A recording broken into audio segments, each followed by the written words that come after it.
Welcome to another episode in our series, Paul, the Bible's Most Exciting Sinner. And today's topic is going to revolve around the circumstances that led up to the council in Jerusalem that is recorded in Acts chapter 15. In order to understand the circumstances that led up to that council, we need to better understand the dynamics of Jewish society at that time.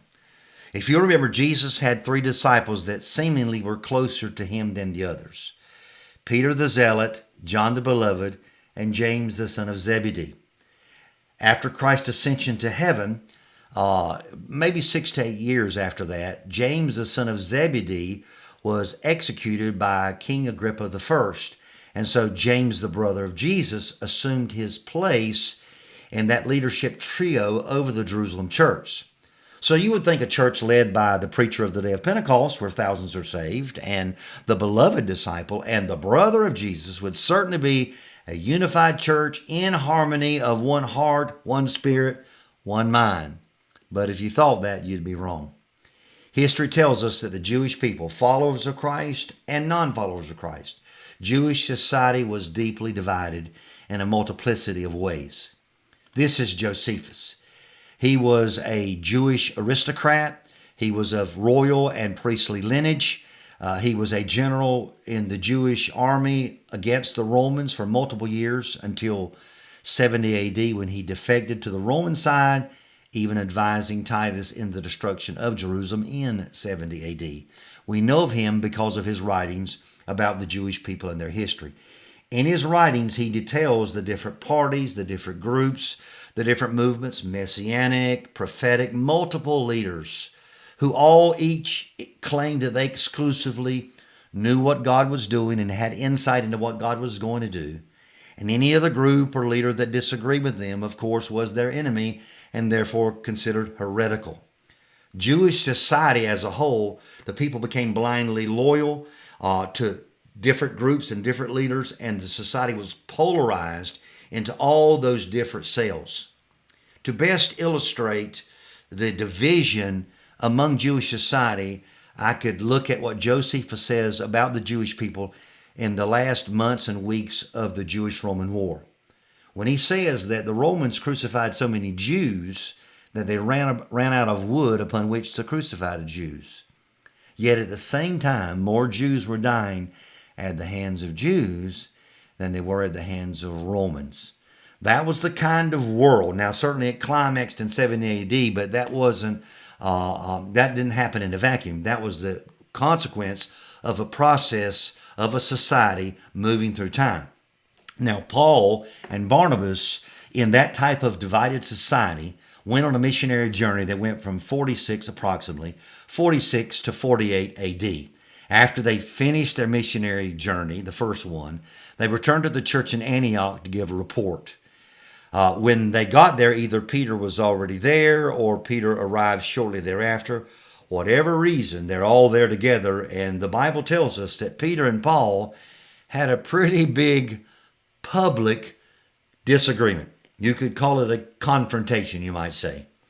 Not only that happens, but Paul gets word that somebody is going to the churches that have been established in the region of Galatia where they had just been, and were sowing theological, these troublemakers were sowing theological and doctrinal discord. So Paul writes the letter of Galatians with the point of resolving and identifying the false teachers and resolving the confusion. And in the process of that, he actually tells of the event that occurred, the confrontation that occurred between him and Peter. So I want to kind of just look at a few passages from Galatia to just, as Paul tells his history and tells Peter's history and lets us know what Peter believed or how he responded at one point isn't how he responded in the next point. We'll pick it up here in the first chapter of Galatians when Paul says, I did not go up to Jerusalem to those who were apostles before me. In other words, immediately after his salvation, Paul says, I didn't then just go to Jerusalem. He said, but I went away to Arabia and returned once more to Damascus. Arabia is probably where the mountain range where Carmel is. And then he returned back to Damascus. Then he says, then 3 years later, I went up to Jerusalem. So he got saved, went to Arabia for 3 years, and then returned to Damascus, and then went to Jerusalem and stayed with Cephas, that is Peter, 15 days. Paul goes on to say, but I did not see any other of the apostles except James, the Lord's brother, who at that point was probably not an apostle. Then I went to the regions of Syria and Cilicia. That region is where his hometown Tarshish was at. So Paul says, when I got saved, I didn't go to Jerusalem. I did go after 3 years, but only spent 15 days with Peter, not the other apostles. And then I returned home to Tarshish. Then Paul says in the second chapter, then after an interval of 14 years, I went up again to Jerusalem. So the first time he went to Jerusalem was when he met with Peter for 15 days. But then he went to Tarshish and was there for 10 years. So the 3 years in Arabia and the 10 years in Tarshish and any time in between that made up 14 years. This has been 14 years since Paul's conversion on the Damascus Road.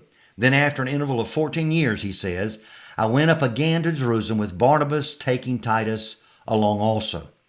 It was because of a revelation, what he learned in Arabia probably, that I went up. And I submitted to them the gospel which I preached among the Gentiles, as he had preached in Tarshish. But I did so in private to those who were of reputation, probably Peter, James, and John, and some others, for fear that I might be running or had run in vain. In other words, Paul said, I want to make sure that this gospel I believe that I have received from Jesus Christ, I truly have received from Jesus Christ, and it is not in conflict with what we know about Jesus Christ and his redemptive work. Paul goes on to add to that, because remember in the Old Testament economy, if somebody who was not Jewish became a believer, then that person would become a proselyte, and part of that process of becoming a proselyte was to be circumcised. Paul goes on to write, but not even Titus, who was with me, though he was a Greek, was compelled to be circumcised. But it was because of the false brethren secretly brought in, who had sneaked in to spy out our liberty to see whether or not they were circumcised, and that ain't creepy at all, which we have in Christ Jesus in order to bring us into bondage. So Paul says, Peter, James, and John, and then those in the church, those leaders, did not require Titus to be circumcised, and the only people that didn't like it were those false brethren and the people they enlisted to try to find out whether or not Paul's disciples or converts were also being required to be circumcised. But Paul, because his love of the doctrine of grace, Paul says, but we did not yield in subjection to them for even an hour, so that the truth of the gospel would remain with you. Paul said it is absolutely important that we do not shade or color or back away one iota from the doctrine of salvation by faith through grace alone. Paul goes on to say, and recognized in the grace that had been given to me, James, the brother of Jesus, Cephas, that's Peter, and John the beloved, who were reputed to be pillars, gave to me and Barnabas the right hand of fellowship. In other words, they endorsed what I believe Jesus had taught me. They gave to me and Barnabas the right hand of fellowship so that we might go to the Gentiles, that's the uncircumcised, and they might go to the circumcised. They only ask of us not to require circumcision. They only ask of us to remember the poor, the very thing also I was eager to do. So Paul wants the people in Galatia to know that when Paul first took his heart, his life, his ministry, his teaching to the church, Peter said circumcision wasn't required. Grace and grace alone is the mode of salvation. And he was given the green light from the Jerusalem church. Paul goes on to write, but showing that Peter changes. But when Cephas came to Antioch, I opposed him to his face because he stood condemned. Paul said, I had to oppose him because he was wrong. No single individual should have absolute authority over the local church, because if Peter can be wrong, so can you or I. He says, I opposed him because he stood condemned. For prior to the coming of the certain men from James, they said, we're from James, from Jerusalem. Prior to that, Peter used to eat with the Gentiles, which means he probably was eating pork as well. But when they came, he began to withdraw and to hold himself aloof, fearing the party of the circumcision. Even a man like Peter can be wrongly influenced by peer pressure, and so can you and I. And in this particular event, Peter is influenced to act unbiblically and incorrectly. And that's very important, because Peter is a man of influence. Paul goes on to write in the Galatian letter to the region of Galatia, the rest of the Jews, that might mean all of them, joined him in hypocrisy, with the result that even Barnabas, who had been on the first missionary journey, was carried away by their hypocrisy. Now here's where the real Paul steps forward. But when I saw that they were not straightforward about the truth of the gospel, what is happening there? Because if we act in ways that are contrary to the doctrine of grace, we offend the doctrine of grace. He said, I said to Cephas in the presence of them all. To Peter, I said before everybody. Peter had acted publicly, influenced people incorrectly publicly. He had to be approached publicly. That's why Paul would later say, when an elder sins, rebuke him publicly. Paul says this to Peter. If you, being a Jew, live like the Gentiles and not like the Jews, how is it that you compel the Gentiles to live like the Jews? Paul has to confront Peter, because what Peter has done, his behavior, has influenced people away from grace. You say, but what's the big deal about circumcision? Because that is saying you're saved by grace plus law. Now I'm going to read this last passage from Acts and I'm going to be done. But before I do, let me remind you, the problem with any rule being that you have to abide by that rule in order to be saved is you have created a human measurement by which holiness and quality and quantity of holiness is determined. Salvation is by faith through grace alone. And Paul was refused to speak or act in any way that would offend that teaching. Well, he writes the letter to the Galatian church.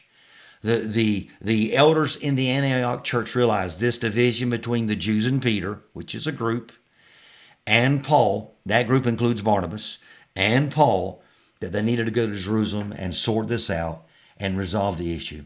So Luke writes in Acts chapter 15, verse 1 and verse 2, he writes this.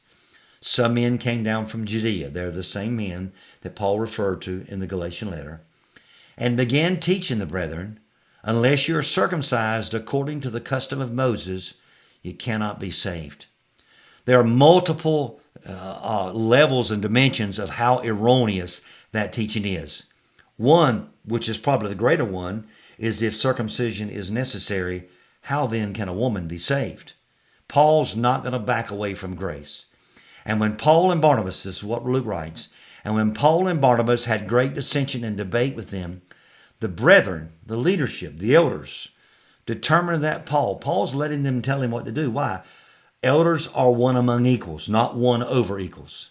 Determined that Paul and Barnabas and some of the others should go up to Jerusalem to the apostles and the elders concerning this issue. What you're seeing happening here is there is a need to identify the essentials. Secondary issues, if you want to be circumcised, that's perfectly fine. If you want to keep the feast days, that's perfectly fine. But the essential doctrines cannot be violated, cannot be watered down, cannot be diminished, for they are essential for salvation. What we believe matters. What we preach matters.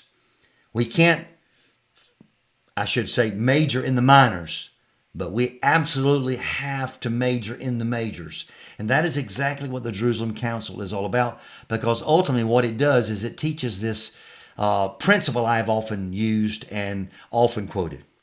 In essentials agreement, in non-essentials liberty, in all things charity. We ought to give our brothers and sisters a step or two to believe differently than we believe on secondary issues. And all those things, we ought to have love and charity for our brothers and sisters in Christ. But we can never back away from the essentials. Paul told Timothy in his last letter, earnestly contend for the faith that was delivered unto the saints. Be strong.